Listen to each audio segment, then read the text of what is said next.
Pelican আর মুরগির বাচ্চাদের গল্প। এক ছিল শান্ত সবুজ গ্রামের পাশে একটি বড় পুকুর। সেই পুকুরে থাকত এক দয়ালু পেলিক্যান পাখি। তার নাম ছিল পেলু।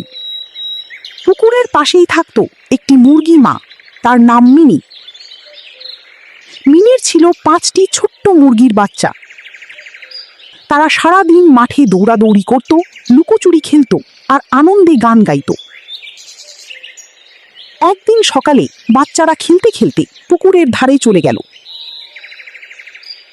পেলু তাদের দেখে বলল, সাবধানে খেলো বাচ্চারা, বেশি দূরে যেও না।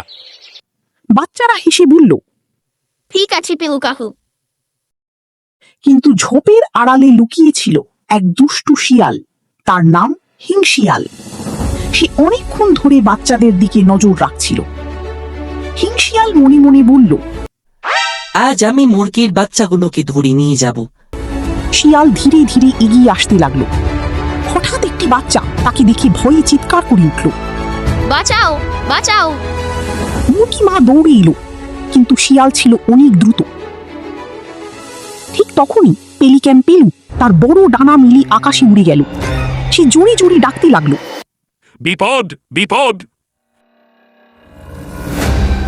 পেলু ডাক শুনে গ্রামের কুকুর, হাঁস আর অন্য পাখিরা ছুটে এলো। সবাই মিলে শিয়ালকে ঘিরে ফেলল। ভয়ে হিংশিয়াল দৌড়ে পালিয়ে গেল জঙ্গলের দিকে। মুরগি মা চোখে জল নিয়ে বলল, পেলু ভাই, তুমি না থাকলে আজ আমার বাচ্চাদের বাঁচাতে পারতাম না।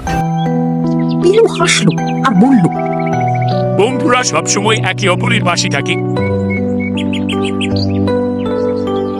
সেদিন থেকে পেলিক্যান পেলু আর মুরগির পরিবার আরো ভালো বন্ধু হয়ে গেল। বাচ্চারা প্রতিদিন খেলতো আর পেলু দূর থেকে তাদের পাহারা দিত।